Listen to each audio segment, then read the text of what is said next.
ارزښتناکه وینا ورواوړوي. د افغانستان اسلامي امارت د ریاست الوزراء اداري مرستیال محترم مولوي عبدالسلام حنفي صاحب. الحمد لأهله والصلاة على أهلها.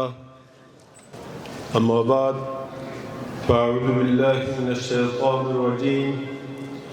هل يستوي الذين يعلمون والذين لا يعلمون؟ صدق الله العظيم. حضار محترم، مشایخ اعظام، استادان گرامی، فضلای عزیز، همه حاضرین در مجلس، السلام علیکم و رحمت الله و برکاته. جا دارد که به خاطر فراغت و تدبیر این محفل علمی و پرشکوه از محتمل جامعه ریاض العلوم، از جناب محترم مولوی صاحب عبدالله و همه مشایخ و استادان و همه دست اندرکاران جامعه ریاض العلوم از صمیم قلب تشکری نمایم و فراغت همه فضلای عزیز و حفاظ قرآن کریم را با اساتذه کرام، با مسئولین جامعه و با والدینشان و به همه ملت افغانستان از صمیم قلب تبریک عرض می‌دارم. الله تبارک و تعالی برای همه‌شان در دنیا و آخرت کامیابی و عمل با قرآن و احادیث و با علوم اسلامی را نصیب نماید. حضار محترم، توصیه و تقریر از اساتذه و از مشایخ قبلا هم صورت گرفت و در آینده هم انشاءالله صورت خواهد گرفت. ما صرف و صرف چند کلمه با فضلای کرام و با حفاظ قرآن کریم که امروز الحمدلله از دوره تخصص و از حفظ قرآن کریم فارغ شدن عرض می دارم. فضلای عزیز، سر از امروز گرچه شما از دوره تخصص فارغ شدین و مسئولیت بزرگ دیگر برای شما راجع می گردد و درست است امروز از دوره تخصص فارغ شدیم، در آینده هم شما به کسب علوم ادامه بدهید. امام بخاری رحمت الله علیه می فرماید تفقهوا قبل ان تسودوا و بعد ان تسودوا. محدثین می فرمایند که تفقهوا قبل ان تسودوا، شما فقاهت حاصل بکنید قبل ان تسودوا. قبل ان تسودوا را محدثین دو تشریح کردند. یک تفسیری است که پیش از اینکه شما سیادت و سرداری حاصل میکنید، پیش از اینکه شما سردار قوم میگردید، پیش از او کوشش بکنید که شما فقاهت حاصل بکنید. و تفسیر و تشریح دیگر ان تسودوا را محدثین قبل ان تتزوجوا کرد. پیش از اینکه شما تزوج میکنید کوشش بکنید که فقاهت حاصل بکنید. یک مرحله ای است که انسان اطمینان خاطر می داشته باشد، دیگر مشکلات زندگی به او متوجه نمی باشد. و امام بخاری رحمت الله علیه می فرماید که و بعد ان تسودوا، یعنی صرف به این انحصار نیست که یعنی قبل ان تسودوا حاصل نمودن فقاهت، حاصل نمودن علم منحصر نیست، و بعد ان تصودوا، بعد از اینکه شما سیادت حاصل میکنین، بعد از اینکه شما از دوره تخصص فراغت حاصل میکنین، بعد از اینکه شما سردار و سیادت قوم را به دست میگیرید، بعد از اینکه شما تزوج میکنید، بعد از او هم کوشش بکنید شما تفقه، علم و در علم خود زیادت و حاصل بکنید. به خاطر از اینکه حضرت موسی علیه السلام بعد از اینکه به نبوت مبعوث بودند، بعد از اینکه پیامبر شدند، باز هم در پیش حضرت خضر علیه السلام به خاطر حصول علم مراجعه کرد. از این خاطر در آینده هم همیشه شما کوشش داشته باشیم در مطالعه، در تدریس، رفتن در پیش مشایخ، اساتذه، استادای بزرگوار. هیچ وقت شما برای شما کدام مشکل نیست، کسر نفس نمی شود برایتان.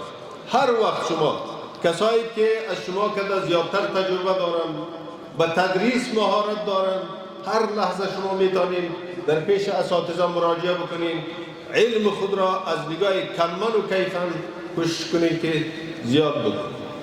مشایخ ما و شما برای ما شما مشعل راه هستند و درباره اساتذه علمای دیوبند ذکر میکنند که وقتی که یک کس یک مسئله را در پیش کسی که صدر و کسی که رئیس مفتی های دیوبند بود مراجعه کرد که این مسئله چه قسم می شود، گفتن که شما از استاد دیگه پرسان کنید، استاد دیگه به دیگه حواله کرد، بالاخره تا اخیر پس دوباره با صدر المدرسین این مسئله رسید. سعی کنید در حالی که اگر میتونست استاد در اونجا جواب بده، لیکن به خاطر کسر نفس، به خاطر تواضع به دیگه استادا محول کردن. اگر او جواب میداد، صدر المدرسین و رئیس همه مفتیان خود از او میشد. در این صورت همه استادا در اینجا به حیث مفتی اعظم معرفی شدند. از تواضع یک استاد همه استادا در اینجا مفتی اعظم و به حیث صدر المدرسین معرفی شد. همیشه شما تواضع داشته باشیم. تواضع باعث بزرگی انسان می شود، باعث یعنی معنویت و باعث مقبولیت شما می گردد.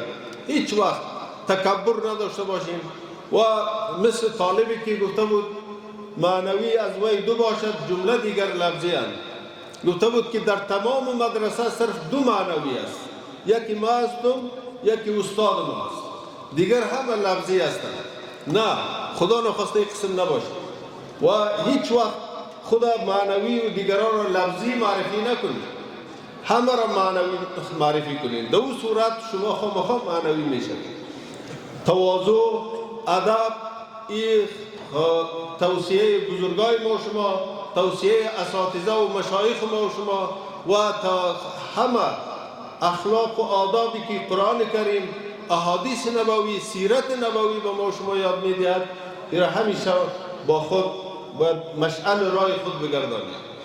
و حفاظ کرامی که امروز قرآن کریم را حفظ کردند، الله تبارک و تعالی برایشان مبارک بگرداند. باید صرف به حفظ قرآن کریم اکتفا نکنند، در آینده کوشش بکنند که باید کتب درسی را همه را باید بخوانند، خدا به معنای قرآن، به مفاهیم قرآن، همچنانی که قبلا جناب شیخ صاحب مهربانی کردند باید آشنا بسازند. معنای قرآن را، مفاهیم قرآن را، تجوید قرآن را باید یاد بگیرند تا اینکه در آینده به حیث رهبر جامعه اسلامی قرار بگیرند. محصلین عزیز و حافظای قرآن کریم و حاضرین در مجلس، الحمدلله امروز در افغانستان نظام اسلامی است. امارت اسلامی از علما، از حافظای قرآن، از مشایخ جور است. در رهبریت امارت اسلامی افغانستان الحمدلله کسی قرار دارد که شیخ الحدیث و القرآن که هزاران علما از پیش از اونا فراغت حاصل کرده است، عالم با قرآن و حدیث است.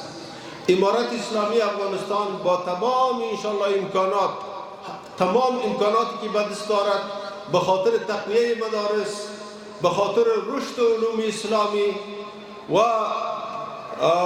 به خاطر اصلاح جامعه تمام سعی تلاش خود انشاءالله به خرج می‌دهد. و برای شما بهتر معلوم است که این نظام اسلامی با آسانی به دست نآمده است. با واسطه قربانی هزاران علما و با واسطه شهادت هزاران حافظای قرآن به دست آمده است. امروز مسئولیت با شما است که این نظام اسلامی را با تمام معنا باید تقویت کنیم و حفظ بکنیم. یکی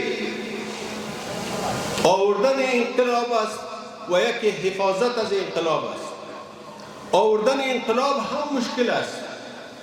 ما شما شاهد لحظه هستیم که چقدر علما شهید شدند، چقدر علما به گوانتانامو به دیگر محابس که هیچ نوع اصول اسلامی خب یقین نبود، اصول انسانی هم در اونجا مراعات نبود.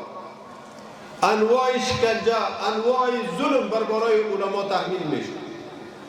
الحمدلله به یاری خداوند بزرگ و به قربانی علما، حافظای قرآن، جوانان اصیل افغانستان، انقلاب اسلامی کامیاب شد. نظام اسلامی امروز در جغرافیای افغانستان حاکم است. مرحله دیگر که حفاظت از انقلاب اسلامی، حفاظت از نظام اسلامی است. این از مرحله اول کرده سخت‌تر است. این بسیار قربانی بزرگ میخواهد. مثل جامعه ریاض العلوم، ما باید در افغانستان در هر ولایت، در هر نقطه افغانستان باید این قسم جامعات داشته باشیم. جوانای خود را باید از نگاه فکری، از نگاه اخلاق اسلامی به صورت صحیح باید تربیت بکنیم تا اینکه بتوانند این نظام اسلامی و انقلاب اسلامی را به صورت صحیح که مثل که قرآن کریم و احادیث نبوی و سیرت نبوی ما را راهنمایی میکند و اخلاق بزرگای دین باید ما رهبری بکنیم. خدا نخواسته مردم را، ملت را از نظام اسلامی متنفر نسازد. از این خاطر این مسئولیت علما، مسئولیت فضلای کرام، مسئولیت حافظای قرآن و مسئولین امارت اسلامی افغانستان است که ما باید مدارس خود را، مدارس دینی خود را از نگاه کمیت و کیفیت باید تقویت بکنیم تا اینکه بتانیم به صورت درست، به صورت صحیح جامعه خود را راهنمایی کنیم و نظام اسلامی را در افغانستان برای همیشه حفاظت کنیم. زیادتر وقت شما را نمیگیرم چون که مراسم دستارمندی است. اساتذه کرام، مشایخ، استادا شاید اینجا بیانات داشته باشند. از توجهتان تشکر و آخر دعوانا الحمدلله رب العالمین.